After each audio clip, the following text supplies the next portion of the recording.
Yo, what's up? Welcome back to the Haunted Basement Studio in this 31 days of Halloween. This is the 28th Saturday of October, and Halloween's right around the corner, and I just can't wait. And it is going to be beautiful, just like you. And I hope you enjoy this video. As I slowly walk into the back bedroom looking for the child, I called out, "Sam, are you in there?" I see him and he's curled up in the corner with a red blanket covering him. He slowly turns around and makes eye contact with me, and the pain I receive brings me to my knees. The demon was just entering my soul, consuming my body. Blackness, darkness appears all around. All right, man, welcome to the Haunted Basement Studio. I'm your host, Triple B's, and in this crazy demon story, let's just get into it. It is easy to believe that we would never do anything to invite a demon into our lives. We would never be lured by the occult or tempted by black magic to open that door. But the door could be opened by someone we love and trust without us even knowing. People don't seem to realize how easy it is to unwillingly invite a demonic entity into your world, unlocking an evil that enters your household and torments everybody. It can even be transgenerational in your bloodline. Whatever the case can be, it will have horrific consequences. And I recently had a case that touched on all of these.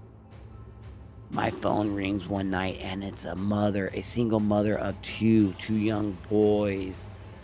And she says that the youngest boy has become different. He's violent. She can't even let him go to school and she's afraid of him. In order for me to understand what's going on with her son, I need to go back to the beginning of their story. The youngest son started hearing voices saying, "Are you there? It is so cold." And it would wake him up in the middle of the night. He would look all around his room, but nobody was there. He would walk around the house until he gets to the balcony glass door. He would see a child appear saying, "It is so cold. Do you live here? Who are you? I saw you at the park. I have no place to go. Please, please, can you help me? Can I just come in for a few minutes to warm up?" The little boy says, "Okay, just for a few minutes." And he opens the sliding glass door, and the boy's eyes turn red as he crosses over the threshold into their home. The little boy closes the sliding door behind him, and the other boy disappears. "It is so cold," the mother hears in her sleep at 3 a.m. in the morning. She says, "Come on in, buddy. Get in here." And her son climbs into bed with her. She opens up her eyes and turns around, but there's nobody there. But she felt the body laying against her. She looks all around, but she's by herself. She gets up now and she opens up the bedroom door and she sees her older son laying in his bed. She slowly looks down the hallway to the other bedroom. She sees her younger boy fast asleep. And in the next morning, she asked her younger son, "Sam, did you crawl into bed with me last night?" He said no. And then she asked her older son, Paul. He said, "It wasn't me." Well, whoever it was woke me up and it was freezing. Sam said, "It wasn't me. Maybe it was the boy." "What boy?" "The boy I let in last night. He was freezing." I said, "Wait a minute. You let somebody in our house? What are you talking about?" He said, "Well, he was cold." The mother is clearly distraught. And she said, I thought my little boy crawled into bed with me and he was ice cold as if he was like an ice block against my back. This woman was frightened, unlike anything I've ever heard on the phone. But then all of a sudden, it gets even worse. She says she goes into her older son's bedroom and he is bleeding from the head as the younger son, Sam, is holding a baseball bat with his eyes all blacked out. The mother was horrified. Her youngest son was attacking his older brother with a baseball bat and sent him to the hospital with a concussion. How do you come back from that? Once a little innocent little boy has become so violent that he tried to kill his older brother. And that's when this woman called me. She was so frightened. She was thinking that he was possessed.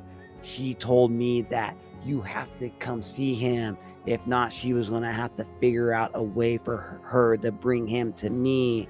And that's when I knew it was time for me to go to them.